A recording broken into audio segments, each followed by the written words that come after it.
Right, guys? What would you do if your biggest professional rival, the man standing between you and your dream, turned out to be the only person who actually understood your language? Subscribe and let's dive in. I don't believe in accidents. In architecture, an accident is a collapse.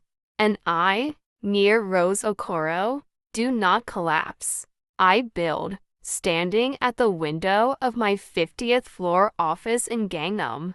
I watched the sunset bleed over Seoul, turning the Han River into a ribbon of molten copper. My reflection in the glass was sharp, a woman in a tailored, emerald green silk suit that complemented the deep glow of my skin. My curls pinned back into a crown of defiance. I was the lead consultant for Vanguard Designs. I had spent 10 years carving my name into the granite of this industry, proving that an Afro-Korean woman from a Parisian design background could outthink, outdraw, and outbuild anyone in the East. But tomorrow was the bid for the Solstice Tower, the crown jewel of the 2026 Seoul skyline. And there was only one person standing in my way: Julian Vance. He was the golden boy of Caucasian high society architecture, a man whose family had been designing European embassies since the Renaissance. He was cold, calculated, and possessed a global luxe aesthetic that was dangerously similar to my own. We were two sides of the same coin, and tomorrow, one of us would be spent. Nia, the chairman, is ready for the pre-bid briefing. My assistant whispered through the intercom. And Julian Vance has already arrived. My heart did a slow, heavy roll in my chest. Not out of fear, out of a raw, competitive hunger. I grabbed my leather-bound portfolio and walked toward the boardroom. When I pushed the heavy mahogany doors open, the air in the room was already charged. It felt like walking into a static storm. Julian was standing by the window, his back to me. He was tall, his charcoal suit fitting his broad shoulders with surgical precision. When he turned, his gray eyes locked onto mine with a predatory intelligence that made the breath catch in my throat. Nia-Rose, he said, his voice a low, cultured baritone that carried the faint, intoxicating scent of sandalwood and old money libraries. I see you've brought your A game. That suit is almost as aggressive as your blueprints. It's not aggression, Julian, I replied, stepping up to the marble table, my heels clicking like a countdown. It's excellence. You're just not used to seeing it in a form you can't control. We stood on opposite sides of the table, leaning in until the space between us was barely an inch. The tension was visceral, a sensory overload of high-stakes ambition and a forbidden spark that neither of us wanted to acknowledge. My eyes traced the sharp line of his jaw. His gaze lingered on the defiant curve of my lips. The Solstice Tower needs a soul, Nia, he murmured, his voice dropping to a private whisper that bypassed my brain and went straight to my nerves. Not just a structure. You build cages. I build cathedrals. Then I'll be sure to lock the doors when I win, I snapped. Though my skin was shivering under the heat of his proximity, the chairman walked in then, but the glass war had already begun. As the briefing started, our hands accidentally brushed as we both reached for the master blueprint. The contact was electric, a raw, unadulterated jolt of passion that made me pull back as if I'd been burned. He didn't look away. He watched the pulse point in my neck throb with a sudden, violent intensity. This wasn't just a business rival. This was a man who threatened the very foundation I had built my life upon. And as he smirked, a slow, devastatingly handsome look of pure challenge, I realized that for the first time in my life, I wasn't just building a tower, I was building a trap. The invitation was embossed in heavy gold leaf, smelling faintly of expensive perfume and old-world power. The Valentine's Heritage Gala. In Seoul's social hierarchy, this wasn't just a party, it was a battlefield. I smoothed the skirts of my custom gown, a daring fusion of burnt orange, Nigerian silk in a structured Korean hanbok silhouette. It was a dress designed to conquer. Right, guys? What would you do if you had to pretend to love the one person you're trying to destroy? Comment below, and don't forget to subscribe. Let's get into part 2. The air in the Grand Hyatt ballroom was thick with the scent of lilies and cold-blooded ambition. I stood at the top of the marble staircase, my heart hammering a rhythm I didn't want to admit was fueled by Julian Vance. He was already there, at the center of the room, looking like a god carved from granite. He wore a tuxedo that probably cost more than my first car, his gray eyes scanning the crowd until they locked onto mine. The world seemed to stop. The chatter of the elite faded into a dull hum. Nia-Rose, he murmured as I reached the bottom step. He didn't offer his hand. He simply stepped into my space, his heat radiating through the silk of my dress. You look structurally sound. Is that the best an Ivy League education could get you, Julian? I countered, tilting my chin up. You look like you're about to buy the room or burn it down. Perhaps both, he whispered, his voice dropping to that dangerous, velvet baritone. But before I could snap back, my father and Julian's grandfather, the two titans of the industry, stepped forward. They didn't look happy. They looked cornered. The Solstice Tower bid is under investigation for a conflict of interest, my father rasped, his eyes darting around. The ministry thinks our families are colluding. If they find the discrepancy in the land deeds from 30 years ago, we both lose everything. Julian's face went stone cold. What are you saying? We need a distraction, Julian's grandfather added. A show of unity, a fake engagement. If the families are merging, the investigation loses its teeth. It looks like a strategic alliance, not a backroom deal. I felt the air leave my lungs. You want me to? What? Julian and Nia-Rose, my father commanded. The golden couple of global architecture. You have until the end of the night to make this room believe you're in love. Julian looked at me. For the first time, his mask of arrogance slipped, revealing a raw, jagged intensity. He reached out, his hand sliding slowly around my waist, pulling me flush against his chest. It wasn't a gentle touch. It was possessive, desperate, and filled with the electric friction that had been building since we met. Smile, Nia, he gritted out through a perfect, fake smile. The cameras are watching. He led me to the dance floor. The music was a slow, haunting waltz. He moved with a lethal grace, his hand splayed across the small of my back, his thumb tracing the bare skin above my gown. Every touch was a sensory overload, the smell of his sandalwood cologne, the hardness of his chest, the way his gray eyes seemed to be searching for the soul I had kept hidden behind my blueprints. I hate you, I whispered, my breath hitching as he spun me closer, his lips brushing my ear. And yet, Julian murmured, his hand tightening on mine, your heart is beating so fast I can feel it through your ribs. Are you lying to me, Nia-Rose? Or are you lying to yourself? He dipped me low, his face inches from mine. In that moment, the fake engagement felt terrifyingly real. The raw passion in his gaze wasn't for the cameras. It was for me. And as the flashbulbs popped around us, I realized the tower wasn't the only thing at risk of falling. My foundation was cracking. Right, guys? What would you do if the person you were fake engaged to was the only one who could see past your armor? Comment below, and don't forget to subscribe. Let's get into part 3. The Lover's Retreat was a masterpiece of glass and cedar, perched precariously on the edge of a snow-dusted cliff in the Taebaek Mountains.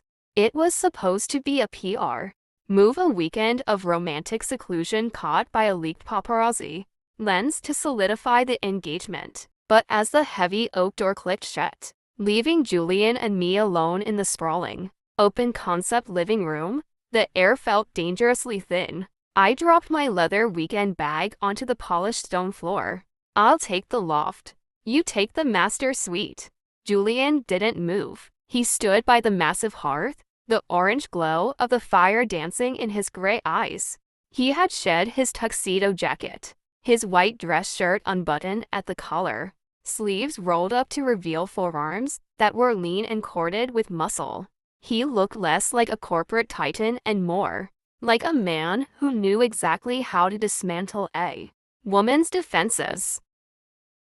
The press is stationed at the base of the driveway with long-range lenses. "Nia," he said, his voice dropping into that low, resonant frequency that made my skin hum. "We're sharing the master. Anything else looks like a fracture in the foundation."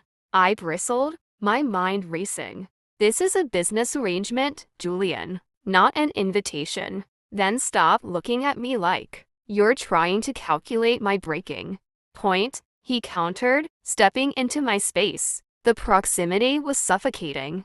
I could smell the cold mountain air on his skin mixed with the warmth of the fire. I turned to walk away, but my heel caught on the edge of the plush rug. I stumbled, and Julian's arms were there, instantly strong, steady, and terrifyingly certain. He caught me against his chest, his hands splaying across the small of my back. I gasped, my hands instinctively landing on his shoulders. The heat radiating from him was a physical force, melting the icy composure I'd spent a decade building. For a long, agonizing moment, we just stood there. I could feel the frantic thud of his heart against my palms, a rhythm that matched my own. "You're shaking, Nia," he whispered, his head dipping until his forehead rested against mine. "I'm cold," I lied, my voice barely a breath. "You're a lot of things, but a liar isn't one of them." His hand moved up, his thumb tracing the curve of my jaw before tangling in the curls at the nape of my neck. It was a sensory invasion, the rough calluses of his fingers against my soft skin, the way he worshipped the space between us. He didn't wait for me to argue. He kissed me. It wasn't the fake, performative kiss from the gala. This was raw, a collision of 10 years of rivalry and a week of repressed hunger. It tasted like wine and secrets. I should have pulled away. I should have architected a reason to stop. But as his tongue grazed mine, I felt a collapse I hadn't prepared for.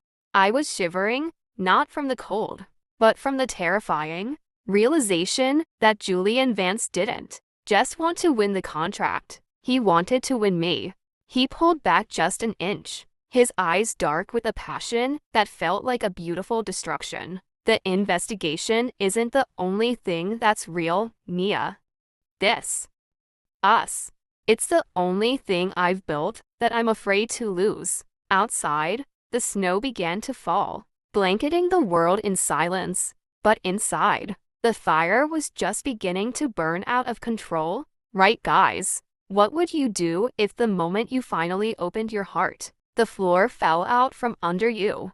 Subscribe for the finale and let's dive. Morning at the retreat didn't bring peace. It brought a cold, clinical betrayal. I woke up in the master suite, the scent of sandalwood still clinging to the sheets. But Julian's side of the bed was empty. I found him in the glass-walled study, staring at a tablet with a look of such profound devastation that my heart seized. "Nia," he said, not looking up. His voice was no longer velvet. It was shards of ice. "My grandfather didn't want a fake engagement to stop an investigation. He wanted it to stop you." I stepped forward, my silk robe trailing behind me. "What are you talking about?" He turned the screen toward me, It was the original deed to the Solstice Towerland, dated 1996. My father hadn't just been a partner. He had been the architect of Julian's father's ruin, the accident that had bankrupted the Vance family 30 years ago hadn't been an accident at all. My father had sabotaged the structural integrity of a Vance project, stealing the land and the legacy to build his own empire. The investigation isn't about collusion, Julian whispered, his gray eyes searching mine for a lie I didn't have. It's about fraud. And the key witness who can bury your father and take back everything for the Vances is me. My grandfather used this engagement to get me close enough to your father's private servers. And last night, while I was distracted by you, he got what he wanted. The room felt like it was spinning. You think I knew? You think I was part of this? Julian stood up, his height suddenly oppressive. I don't know what to think. You're the most brilliant woman I've ever met. Did you architect this, too? Was the kiss part of the distraction? A way to keep the witness quiet? The slap echoed through the quiet cabin. My hand stung, but the pain in my chest was far worse. I have built every brick of my life with my own hands, Julian. I don't play games with people's lives. If you think so little of me, then you never saw me at all. I didn't wait for his reply. I walked out of that cabin and into the freezing mountain air, leaving the man I had started to love in the ruins of a history I never knew I inherited. But as I reached the base of the mountain, a black SUV cut me off. It wasn't my father's men. It was Julian's grandfather. You're a loose end, Nia-Rose, the old man said, his voice as dry as parchment. And the Vances don't like messy foundations. The world went dark as a cloth was pressed to my face. Right, guys? What would you do if the person who broke your heart was the only one who could help you reclaim your throne? Subscribe for the final reveal, and let's dive into the conclusion. 5 years later, Paris in the winter is a city of sharp edges and soft lights, much like my life. I stood on the balcony of my 8-lire overlooking the Seine, a glass of vintage Bordeaux in my hand. I was no longer Nia-Rose Okoro, the disgraced daughter of a fallen mogul. I was Nia Vance Okoro, the most sought-after architectural visionary in Europe. My hair was a glorious, gravity-defying crown of curls, and my wardrobe was a curated collection of Afro-Persian luxury. I hadn't just survived the kidnapping. I had architected a disappearance, so complete that even the Vance family's private investigators couldn't find me. But I hadn't spent those years hiding. I had spent them building a dossier that would level the Vance dynasty once and for all. Mommy, the car is here, a small voice chirped from the doorway. I turned and smiled at Leo. He was 4 years old, a perfect, beautiful blend of my features and Julian's piercing gray eyes. He was the one secret I had kept from the world, the only piece of Julian I couldn't bring myself to destroy. Let's go, Leo. We have a skyscraper to reclaim. The Seoul Global Design Summit was the stage for my return. The Vance Group was unveiling the completed Solstice Tower, the project built on the ruins of my father's legacy. Julian was there, looking older, colder, and more formidable than ever. He stood at the podium, the face of a man who had won the world but lost his soul. I believe there's a flaw in the foundation, I said, my voice projecting with a regal authority that froze the room. Julian stopped mid-sentence. The color drained from his face as I walked down the center aisle. My gown a masterpiece of gold-woven kente silk and structured white lace. The room exploded in whispers. Nia. He breathed, the name a jagged prayer. I walked right up to the stage, mounting the steps until I was eye to eye with the man who had let me walk into a storm. Julian. You spent 5 years living in a house built on my father's lies and your grandfather's blood money. Today, I'm taking the keys back. I handed him a folder. It wasn't just land deeds. It was proof that his grandfather had been the one to sabotage the original 1996 project to frame my father and seize the land. The Vances weren't victims. They were the architects of the original sin. The fallout was instantaneous. Within an hour, Julian's grandfather was under arrest, and the Vance Group stocks were in free fall. But I wasn't done. That night, Julian came to my hotel suite. He didn't come as a titan. He came as a man seeking redemption. He saw Leo playing on the floor with a set of magnetic blueprints, and the silence in the room became deafening. "He's mine," Julian whispered, his knees hitting the floor as he looked at the son he never knew he had. "He is his own person, Julian." "Just as I am," I replied, my voice softening just a fraction. He stood up, his hand reaching out, trembling as he touched the curve of my cheek. The raw passion was still there, flickering beneath the layers of pain and time. "I spent 5 years hating myself for letting you go. I don't care about the company. I don't care about the tower. I just want to be part of the foundation again." He kissed me, then a desperate, soulful awakening that felt like the first breath of spring after a 5-year winter. It wasn't a surrender. It was a partnership. We didn't just rebuild the tower. We built a legacy. On Valentine's Day, in the penthouse of the Solstice Tower, Julian knelt once more, not in defeat, but in devotion. "Happy Valentine's Day, Nia-Rose," he whispered, sliding a diamond-encrusted blueprint ring onto my finger. "Let's build something that never falls."